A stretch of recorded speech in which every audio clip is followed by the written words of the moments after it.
मेहरबानी है, हुजूर मुफ्ती आजम की मेहरबानी है, ये हार हार नहीं जीत की निशानी है। मक्का में की टूटी चटाई पे बैठ कर, मक्का में एक टूटी चटाई पे बैठ कर, मक्का में एक टूटी चटाई पे बैठ कर, मक्का में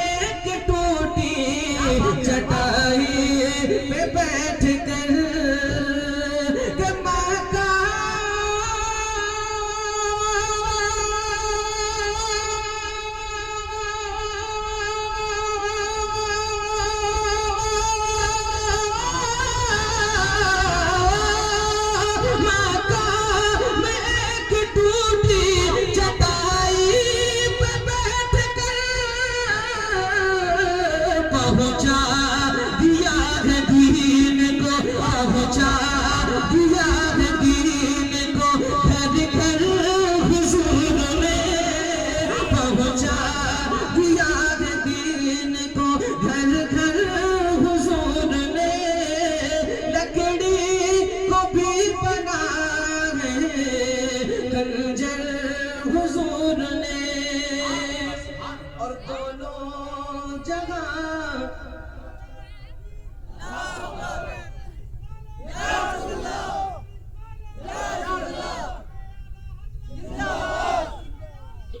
जिंदाबाद जिंदाबाद नारा लगाने वाले का जवाब दें आप, उसको देखने की कोशिश ना करें, क्योंकि इतने बड़े मजमे में कहीं से आवाज आ सकती है।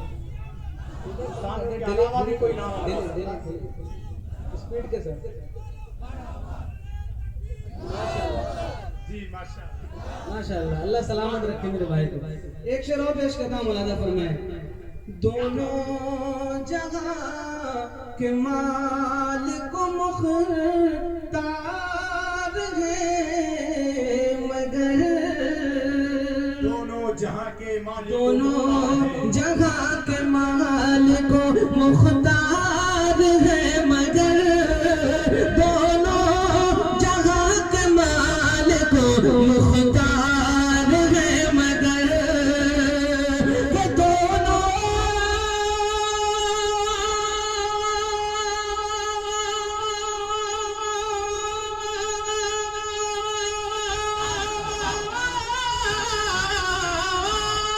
ये दोनों जहां के मालिक मुख्तार है, मगर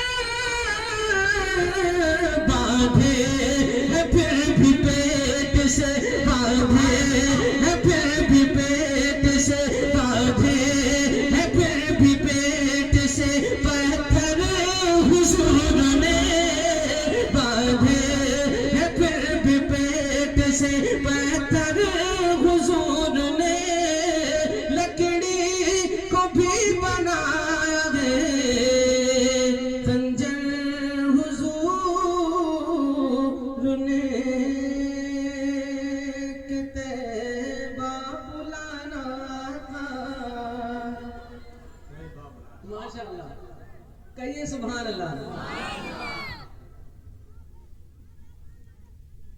कहिए सुभान अल्लाह, और बुलंद आवाज से या रसूल अल्लाह। कितबा बुलाना आका, तेबा बुलाना, तेबा बुलाना आका, तेबा बुलाना, ये तेबा बुला के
नाम लूंगा। सुभान अल्लाह। अरे भाई कह के गए शेर को दोबारा पढ़ो। आप दोबारा सुनना चाहते हैं? माशाल्लाह, कितने लोग सुनना चाहते हैं? अल्लाह सलामत रखे। कि सुबह और शाम लूंगा तेरा प्यारा नाम लूंगा, कब्रों में आकर तेरे कमल को थाम लूंगा। सुबह और शाम लूंगा तेरा प्यारा नाम लूंगा, कब्रों में आकर तेरे कमल को थाम लूंगा। कि सुबह और शाम लूंगा तेरा प्यारा नाम लूंगा, कब्रों में आकर तेरे दामन को थाम लूंगा। तो ऐसी घड़ी में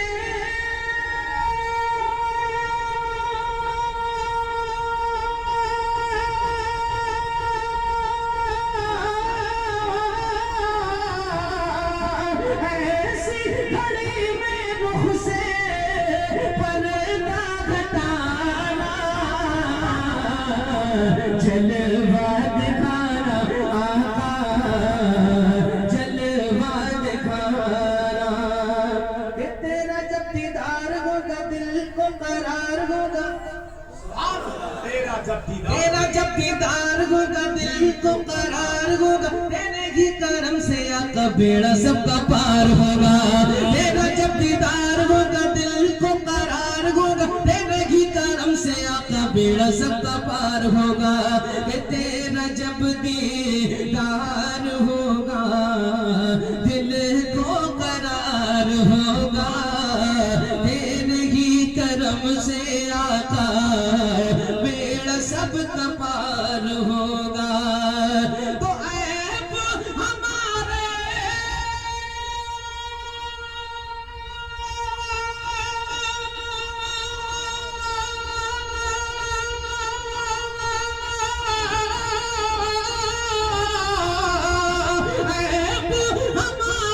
अपने दामन में छुपाना, बख्शिश कराना आका, बख्शिश कराना, बख्शिश कराना आका, बख्शिश कराना, तैबा बुलाना आका, तैबा बुलाना। सुभान अल्लाह, माशाअल्लाह, बहुत अच्छा भाई अकरम नूरी साहब ने पढ़ा है माशाअल्लाह। ये बताएं कैसा पढ़ा है अकरम नूरी साहब ने, जरा हाथ उठाकर बताएं। तो मैं बता दूं आपको, अभी तो उन्होंने ये बताया है कि मैं आ गया हूं, ये बताना बाकी है कि मैं ही अकरम नूरी हूं। ये इंशाअल्लाह ताला दूसरे बारी में जब आएंगे तब आप तक पहुंचेंगे वो इंशाअल्लाह। मोहब्बत और एहतराम के साथ हजरत वैसे करनी कॉन्फ्रेंस है, वो वैसे करनी कि जिनका इश्क, जिनकी दीवानगी उस मंजिल तक पहुंची थी कि लोगों की सोचें वहां तक नहीं पहुंचती हैं। रास्ते से गुजरते लोग दीवाना मजनू पागल समझकर उनको पत्थर मारते, तो वो कहते लोगों मुझे बड़े बड़े पत्थर ना मारा करो, मेरे जिस्म से जब खून निकलता है तो उससे वुजू टूट जाता है। छोटे पत्थर मारा करो, मुझे तकलीफ तो होगी लेकिन मेरा वुजू नहीं टूटेगा। वो वैसे करनी, अल्लाह अकबर। हमारे कपड़े फटते हैं तो हम टेलर के पास जाते हैं, वो वहां जाते जहां पर फटे हुए कपड़े पड़े हुए होते, उन कपड़ों को लाते, उसको पाक करते, फिर वो उनका पेमन बनाते। वो वैसे करनी, हमें भूख लगती है हम अपने घर का रुख करते हैं, लेकिन हजरत वैसे करनी दरिया के किनारे जाते, वहां पर जो लोग सब्जियां वगैरह धोते, उनसे जो पत्ते रह जाते, सब्जी रह जाती, उसको खाकर पेट भरते। बस आखिरी बात सुन ले, हजरत वैसे करनी कैसे तड़पते थे, कैसी दीवानगी थी। माँ से इजाजत ली, माँ ने उसूल के साथ इजाजत दी कि इस वक्त तक तुम्हें वापस होना है।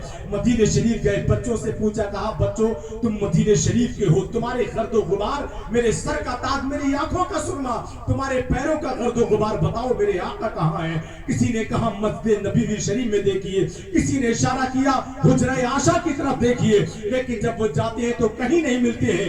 दरो दीवार को चूमते हैं, मेहराब व मिंबर को चूमते हैं और टूटा हुआ दिल लेकर वापस होते हैं। इस पर मुझे लंबी गुफ्तगू नहीं करना है। एक शायर शेर कहता है कि शहरे महबूब में घर अपना बनाते जाते हैं।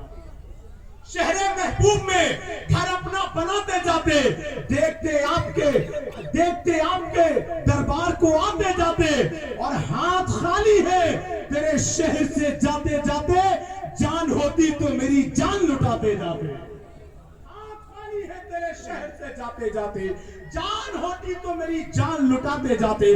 कोई भी हजरत उवैस करनी का हाल पूछता तो शायर 4 मिसरों में उसको बंद करता है कि जब वो आवाज कान पड़ती है, मुर्दा जिस्मों में जान पड़ती है। जब वो आवाज कान पड़ती है, मुर्दा जिस्मों में जान पड़ती है। फासला उसके दर तक है इतना, जिंदगी दरमियान पड़ती है। माशाअल्लाह, ये जो लोग जाम लगाए हुए हैं, मैं मैच से कह रहा हूं, वरना मुझे ऐसा लग रहा है जब तुम इनके हाथों से नहीं हट रहे हो तो मेरे ऐलान से क्या हट सकते हैं। तो मैं पूरनपुर के जिंदा दिल नौजवानों से गुजारिश करूंगा कि मुसलमानों का यह तरीका नहीं है कि आने वाले लोगों के लिए परेशानी का सबब बने। और फिर ऐसी मुबारक रात है, इस मुबारक रात में तो पूरी कोशिश करें कि जो रास्ता चल रहा है, किसी सवारी को, किसी गाड़ी को जरा सी भी आपकी वजह से परेशानी नहीं होना चाहिए। इसलिए बिल्कुल ये तरीका, और आज की मुबारक रात यार आंखें बंद करके कहीं भी बैठ जाए, मस्जिद में बावजूद होकर बैठ जाए, नफिल पढ़े, लेकिन जलसे में आए हैं तो इस ख्याल के साथ, और मियां जलसे में तो उस नियत के साथ आया करें कि उलमा के बयान को इबादत की नियत से और हम इस्लाह की नियत से सुनेंगे, मतलब उस पर अमल करेंगे, और ये नियत लेकर आया करें को कोई भी बैठा होगा उसको परेशानी नहीं देंगे, किसी को धक्का नहीं देंगे। ये इबादत की नियतें हैं। तो आप क्या नियत लेकर आए हैं? क्या रोड पर खड़े होंगे जो आने जाने वाले लोगों को परेशानी देंगे, परेशानी का सबब बनेंगे? रास्ता हमवार रखें। ये मुसलमान हैं और आज तो आपके सरों पर टोपियां चमक रही हैं। सुभान अल्लाह। किसी दिन चमके या ना चमके, यार शबे बारात रमजान शरीफ के महीने और जुमे को तो चमकती ही है। बात सही है नहीं है? लेकिन ये पांचों वक्त की नमाज में जुमा बताता है कि कितने लोग नमाज में आते हैं, ये अलविदा बताती है कि कितने लोग जुमा पढ़ते हैं, ये ईद बताती है कि कितने लोग अलविदा भी हाय करते हैं। बात सही नहीं है? लेकिन अल्लाह हम सबों को नमाज पंजगाना अदा करने की तौफीक अता फरमाए। बहुत गुजारिश की जा रही है कि जलसा सुन रहे हैं आप, आने वाले लोगों को बिल्कुल भी परेशानी का सबब ना बने। कोई भी गाड़ी आए तो आप खुद कोशिश करें ये गाड़ी जिस रफ्तार से आ रही है उसी रफ्तार से गुजर जाए और जरा सी भी टच ना हो। लेकिन आपके लिए ये मसला है, मेरे आका फरमाते हैं कि जब बस्ती से गुजरा करो तो अपनी सवारियों को धीरे कर लिया करो। ये हमारे आका का फरमान है, इसको पूरी जिंदगी आपको याद रखना है। आप जो मोटरसाइकिल वगैरह गाड़ी चलाते हैं तो इस फरमान को याद रखा करें। मेरे आका क्या फरमाते हैं कि जब किसी शहर से किसी बस्ती से गुजरो तो अपनी सवारी को धीरे कर लो। तो ये नियत करके धीरे करेंगे कि मेरे आका का फरमान है, तो इसका सवाल डबल हो जाएगा। अब आइए हजरात, वक्त काफी हो रहा है। बांदा की सरजमीन से एडवोकेट हजरत लामा मुफ्ती अनवार हुसैन साहब क़िबला की आमद हुई है। जहां तक मेरा हाफजा सफर कर रहा है, शायद वो भी पहली मर्तबे पूरनपुर की सरजमीन पर आए हैं, उनका खिताब होना है। और हजरत लामा सैयद आमिर मसूदी साहब क़िबला जो बहुत बड़ी खानका के साहिब सज्जादा है, बांदा शरीफ से जिनका ताल्लुक है, वो भी तशरीफ ला चुके हैं। इस वक्त में मेरे रसूल पर आप एक ऐसे खतीब को दे रहे हैं, देख रहे हैं कि जिसकी तकरीर सुनने के बाद बेचैनियां दम तोड़ देती है, बेकरारियों के जरासीम हमेशा हमेशा के लिए नेस्तो नाबूद हो जाते हैं। वहाबियत सोच गुस्ताखे रसूल को जमी बोझ कर देने वाली जात, बदअकीदगी के मीनार को फना कर देने वाला वजूद, मुनाज़िर अहले सुन्नत हजरत अल्लामा मौलाना कमाल मुस्तफा अजहरी साहब क़िबला की आमद। मुनाज़िर अहले सुन्नत अल्लामा सगीर जोखनपुरी साहब क़िबला के साहबजादे, बल्कि ये समझिए कि अल्लामा सगीर साहब की 35 साल पुरानी आवाज आप तक से मुलाकात है कि नहीं? नारे तकबीर, नारे रिसालत, हजरत अल्लामा कमाल